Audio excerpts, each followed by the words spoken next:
Добрый вечер, дорогие телезрители. В эфире информационно-паралитическая программа «Нам крыш Ньюс». Коротко о главном. В результате подрыва опор ЛЭП вежливыми подрывниками, купившими взрывчатку в ближайшем военторге, Крым был отрезан от поставок электроэнергии с территории Украины. Но прозорливые крымские чиновники, конечно же, все предусмотрели заранее.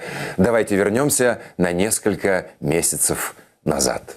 Нет никакой энергоблокады, и никто ее не поддержал. Мы готовы к плохому сценарию. Для этого уже сделано много. Например, в прошлом году еще завезены сюда мобильные газотурбины, электростанции. Есть федеральная целевая программа, которая реализуется с прошлого года, и по ней все мероприятия проводятся в срок. А в декабре этого года заработает в первую очередь энергомоста в объеме 400 мегаватт. Ну что ж, а теперь давайте поподробнее о том, как власти Крыма были готовы к энергоблокаде. Не переключайтесь. Как мы уже говорили, российские власти Крыма были готовы к перебоям с электроэнергией. Весь промышленный потенциал полуострова был брошен на решение этой задачи. Добывать ток в Крыму помогут буровые установки Черноморнефтегаза. Да, вы не ослышались. Буровые установки будут добывать ток. Ведь всем известно об огромных залежах электричества на дне Черного моря, так сказать, природный российский ток.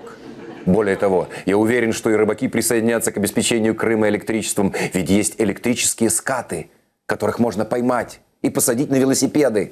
Они будут крутить педали и добывать ток. Скажете, это невозможно, но ведь бурить ток возможно. Так что не говорите «гоп».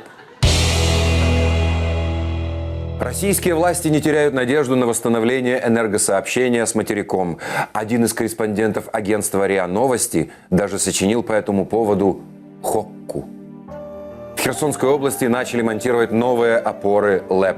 Мешает дождь. Но тут, друзья, наивно предполагать, что дождь мешает ремонтировать опоры по собственной инициативе. Я уверен, что в крымском отделении ФСБ уже прорабатывают версии причастности дождя к Госдепу США или как минимум к правому сектору. Уже готовится заявление в СМИ о фашистском дождебандеровце. Мы продолжаем. Нельзя не отдать должное героизму борющимся с этой тьмой крымским властям. Ведь они делают все, что могут. Буквально сразу после отключения электричества они призвали пешеходов быть заметней на дорогах. Мы долго думали о простых способах сделать себя заметней. Можно есть рыбу, ведь в ней много фосфора, и вы можете светиться. Но есть и более простые способы, как именно пешеходы могут стать более заметными на дорогах. Давайте посмотрим.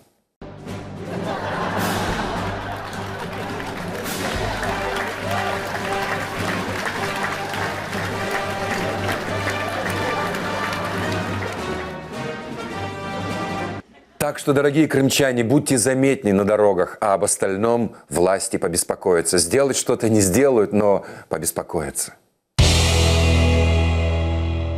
Мы сразу же вынуждены взять обратно свои слова по поводу бездействия крымских властей. Скоро тьме придет конец.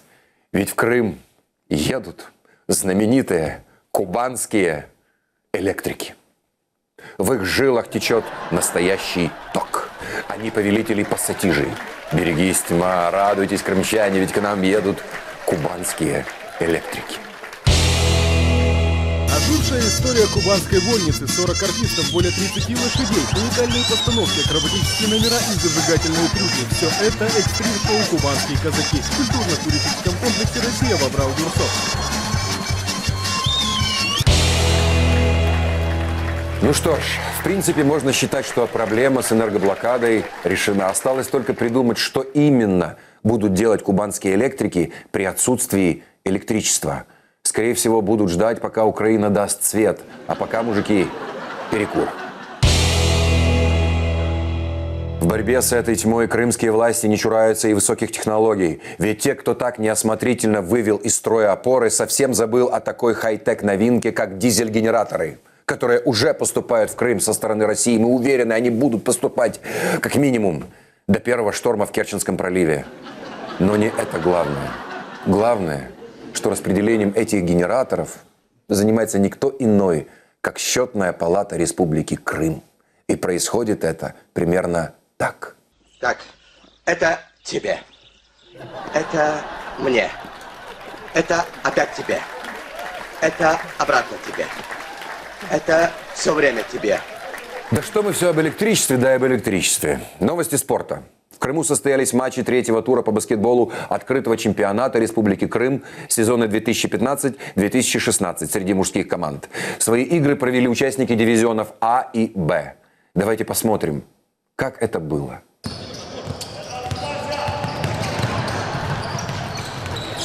К сожалению, точно не удалось установить счет, с которым закончились поединки, но борьба была ожесточенной, наверное. За новостями об энергоблокаде на второй план отошли другие новости с полуострова, а ведь некоторые из них не менее шокирующие. Например, друзья, новость о том, что в Симферополе в связи с прекращением электроснабжения запретили продавать алкоголь после 17:00. И в свете этой новости вновь встает вопрос, чем же занять в Крыму кубанских электриков? Ведь если они об этом узнают...